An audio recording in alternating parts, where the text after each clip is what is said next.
Alors, il me revient le plaisir de te présenter comme le dernier intervenant en tant que président de notre association que tu as si bien porté depuis le début. Et puis, on va demander également à Xavier Vitry de venir et de monter, qui a été aussi un peu le fil conducteur et qui, j'espère, aura été content d'entendre ces travaux que nous avons présentés. J'espère que vous en inspirerez. Je vous laisse le soin tous les deux de faire cette synthèse et cette conclusion. Je voudrais dire que à la BUM, nous avons plaisir à nous retrouver ici, comme l'avait dit Éric dans ses propos liminaires, parce que c'est un lieu symbolique, mais nous avons aussi plaisir à vous montrer que notre association évolue et évolue sous sa nouvelle présidence. Voilà, je vous laisse le soin de conclure, et puis nous vous remercions tous, mais Éric le fera à la fin de ses propos, d'être venus si nombreux, à la fois pour nous assister, nous écouter en présentiel, mais également sur Internet, et vous pourrez retrouver sur notre site la totalité de nos interventions. Voilà. Éric, je te passe la parole. Oui, merci Xavier pour une conclusion qui est un exercice évidemment imposé, mais que l'on va réduire si vous en êtes d'accord. Je pense qu'on a tous été très inspirés des communications qui ont été faites, qu'on a présentes à l'esprit. Il y a eu des moments saillants importants. Donc j'ai envie très rapidement de me retourner vers Xavier Vitry. Merci beaucoup de nous avoir accompagnés tout au long de cette matinée. Vous jouez un rôle éminent dans la mise en place de toute cette nouvelle structure numérique. On a vu à quel point elle embrassait de manière très holistique l'ensemble du système. Hein. Et donc j'aimerais vous poser une question peut-être sous un angle un peu plus personnel. Qu'est-ce que vous retenez, vous, de cette matinée passée en compagnie de la BUM ? Eh bien, déjà, merci beaucoup pour l'invitation. C'est très enrichissant. J'ai découvert beaucoup d'initiatives et de choses extrêmement intéressantes, des débats absolument passionnants. Voilà. Et ça démontre aussi que, alors d'abord, c'est pas moi tout seul, hein, c'est la DNS, et c'est pas la DNS toute seule, c'est la DNS avec l'ensemble de ses partenaires institutionnels, les représentants professionnels, les patients, enfin les éditeurs, tout le monde s'est vraiment impliqué. Et je pense que ça, c'est quand même le point fort de cette feuille de route. Ça a été dit dans les débats. Hein, on se rappelle des plans qu'on foirait. J'espère qu'on oubliera ma stratégie 2022. Parce que c'est le travail de chacun et c'est vraiment ça le point important. On considère qu'on n'est pas là pour expliquer aux éditeurs ou aux professionnels ce qu'ils ont à faire avec leurs outils numériques. On est là pour poser un cadre, pour poser des règles, parce qu'il y a quand même un enjeu de sécurité, d'éthique, de confiance qu'il faut poser. On est là pour ça. On est là pour poser, on va dire, une structure minimale et ensuite aux éditeurs, aux professionnels, aux patients de construire, j'ai envie de dire, la vie qui va avec, pour copier un slogan d'une vieille pub.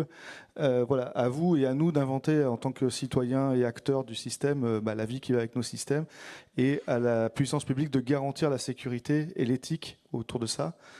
Et je pense que voilà, c'est ça en fait la feuille de route de tout ça. Voilà, vraiment l'enjeu dans tout ça. Donc voilà, quelque chose d'absolument passionnant. Juste quelques points quand même, si je peux me permettre.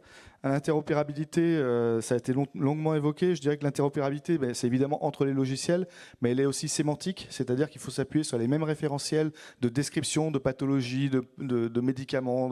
Et ça doit essentiellement être... voilà, c'est un point essentiel. Et on a aussi l'interopérabilité humaine, c'est-à-dire que quand je décris une pathologie, deux médecins qui vont décrire une même pathologie, avec un même référentiel, vont pas forcément le faire exactement de la même façon. Et du coup, quand on va interpréter le résultat, les deux êtres humains qui vont lire cette description, même sur la base d'une sémantique commune, peuvent l'interpréter de façon différente. Donc il y a aussi ces questions de formation et d'accompagnement des professionnels dès l'université qu'il va falloir aussi revoir et réintégrer pour s'appuyer là-dessus. Donc l'interopérabilité, c'est à ces différents niveaux qu'il faut l'avoir, et pas seulement des outils qui communiquent entre eux. Ça, c'est une base, mais ça n'est qu'une première base. Juste aussi un point sur les contraintes de sécurité, si je peux aussi l'évoquer. Évidemment, il faut faire simple et ergonomique, mais il ne faut pas faire simpliste. Il viendrait à l'idée de personne de confier son numéro de compte en banque ou sa carte bleue à n'importe qui. Il y a des authentifications sur nos comptes en banque. On est très content qu'ils y soient. Je pense qu'on ne peut pas envisager moins que ça pour nos données de santé. Voilà, nos données de santé, elles ont de la valeur, évidemment. Il faut en révéler la valeur dans le respect du droit des patients, de leur intimité. Voilà, mais voilà, donc ça nécessairement impliquer des changements de pratique. On ne peut pas laisser des postes ouverts comme ça aux quatre vents. On ne peut pas avoir des mots de passe à 2 caractères avec ses initiales. Voilà. Donc il y a des choses qui vont nécessairement changer. Alors, il faut trouver les solutions les plus ergonomiques possibles. Mais la confiance des citoyens dans le système et leur implication viendra de la confiance qu'ils ont dans l'accès et le contrôle des accès au dispositif. Et je pense que voilà, il faut inventer les systèmes les plus ergonomiques possibles, mais forcément, par rapport à rien ou pas grand-chose, il y aura forcément aussi des évolutions de pratiques à faire autour de ça. Merci pour ces réflexions et ces rajouts, ces précisions qui sont extrêmement importantes. Moi, je retiens de ces 2 tables rondes, et merci de vous y être impliqué encore une fois, quelque chose qui émane de la qualité de votre présentation, qui est la clarté. Ce mot est revenu à plusieurs reprises. Et je crois que si ce colloque de ce matin a eu un premier sens, c'est cela, c'est d'éclaircir. On ne s'en rend pas compte, vous qui êtes impliqué 24 heures sur 24 dans cette affaire, et il y a ici beaucoup de professionnels qui connaissent bien les sujets du numérique, mais il suffit d'être un tout petit peu éloigné de ces sujets-là, même en étant des utilisateurs quotidiens. C'est quand même très compliqué. Ça peut apparaître très vite par les noms de sigles, les noms un peu techno, comme un univers difficilement compréhensible. On parlait d'analphabétisme tout à l'heure en santé.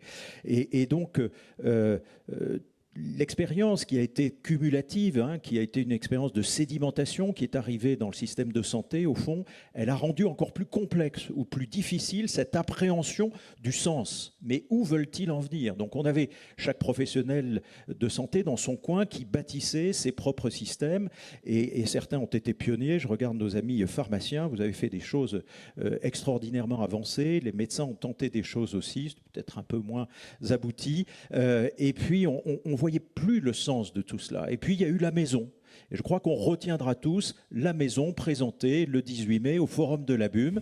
Et puis nous, on va relayer tout ça. Et il ne faut pas oublier tous les gens qui nous suivent par visio. Maintenant, on a compris à quoi ça sert. On en comprend la pertinence. On comprend surtout l'importance des interactions et l'importance de cette vision holistique que vous avez très bien développée. Vous voulez rajouter un commentaire sur mon commentaire?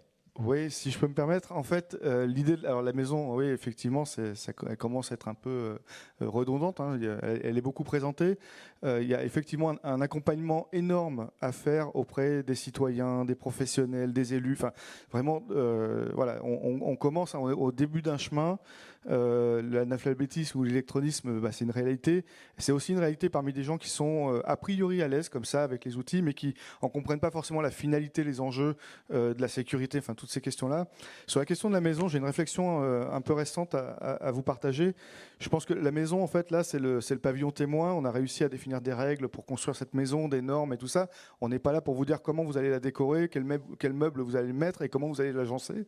Ça, c'est vous qui allez le faire dans votre maison de l'e-santé. Néanmoins, j'ai quand même une petite vigilance, et je pense que la prochaine étape de, je sais pas, ma santé 2030, ça va être de définir le PLU, le plan local d'urbanisme. Si on continue sur la question de la maison, on a fait un pavillon témoin. Si je regarde des cités dortoirs qui sont en périphérie urbaine, des centres-villes, de quartiers chics ou des villages, ils sont tous branchés sur le même cadre réglementaire, ils ont tous la même électricité, ils ont tous les mêmes réseaux d'eau, ils répondent tous aux mêmes normes d'exigence, mais c'est pas le même vivre ensemble. C'est pas, et je pense qu'il va falloir aussi construire justement ce plan local d'urbanisme sur comment est-ce qu'on agence ces maisons les unes à côté des autres. Est-ce qu'on veut des cités dortoirs? Est-ce qu'on veut des choses agréables à vivre collectivement, des places de marché, des lieux de rencontre, enfin, toutes ces questions-là qui peuvent se poser pour des urbanistes. Et à mon avis, il va falloir passer à l'étape d'après, qui est maintenant qu'on a défini ces normes pour une maison, il faut construire agencer Haussmann, enfin voilà, tous ces grands penseurs urbanistes pour pouvoir construire justement la vie qui va avec collectivement, et ensuite dans son logement chacun l'aménagera comme il l'entend. Et je pense que c'est vraiment un sujet extrêmement important.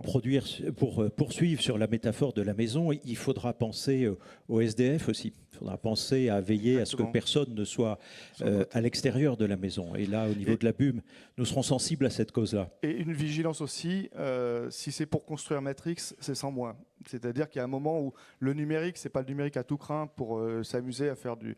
Voilà, c'est aussi au service de l'humain. Je pense que ça, c'est extrêmement important. La DNS a une raison d'être qui se conclut par nous agissant avec cœur et humanisme.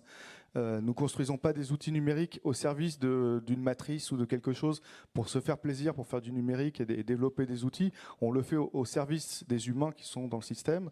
Et ça, c'est extrêmement important pour nous et central. Et qu'à un moment, peut-être, il faudra poser des limites aussi à ce qu'on veut faire dans le numérique. Alors, vous venez, Xavier, de prononcer le mot sur lequel je voulais à tout prix que nous puissions conclure. Humain. Parce que moi, tout au long de ces présentations, de ce matin, de ces tables rondes, j'ai eu un petit vertige. Je me suis dit, notamment à l'issue de la première table ronde, je me suis dit, mais en matière de bon usage, tout est fait. Avec l'avènement du numérique, ça y est, toute la problématique des interactions, de la collaboration, de l'information, tout est traité. Et donc, la BUM, là, il va falloir qu'on se penche peut-être du côté du patient. Alors, j'ai attendu la deuxième table ronde consacrée au patient. Et je me suis dit, mais on a déjà quand même beaucoup d'outils, on le savait un peu. Le sujet, là, c'est comment j'accompagne, comment je traite le sujet de l'observance, etc. Et je me suis dit, mais il n'y a plus de boulot pour la BUM demain. Alors, on s'en félicitera. Mais au fond, c'est quoi notre place ? Et puis, M. Denis a parlé. Et il nous a rappelé que il y avait peut-être un truc en matière de bon usage qui était très important dans la relation du patient, du médecin et du médicament au milieu, c'est l'adhésion ou l'adhérence.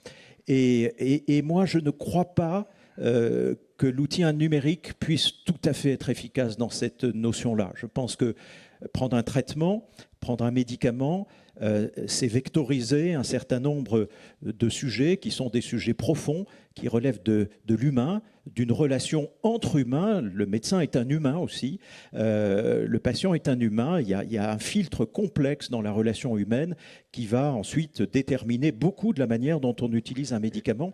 Donc il restera toujours ce sujet de l'humain. Xavier ? Oui, juste une petite réflexion que je vous partage également sur justement l'AMI et le numérique. En fait, je pense que le numérique, en fait, il ne doit pas être, on va dire, le dragueur un peu lourdeau, omniprésent, envahissant. Il doit être un ami simple, discret, à l'écoute, disponible et facilitant, comme un ami, en fait. Voilà. Pour moi, c'est ça l'intérêt du numérique. C'est savoir se faire oublier dans cette relation humaine entre les personnes qui vont interagir ensemble. Parce que je pense que la santé, c'est d'abord de la relation humaine. On voit bien les déterminants de santé. C'est d'abord de la relation humaine avant d'être... voilà. Et l'outil numérique doit rester un outil au service de ça.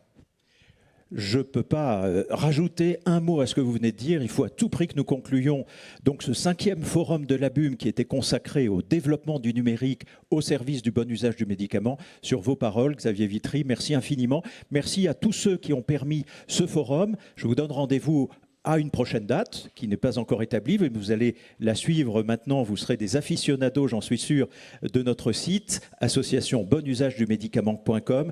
Merci à tous et à très vite. Merci Au revoir. à vous. Merci pour l'invitation.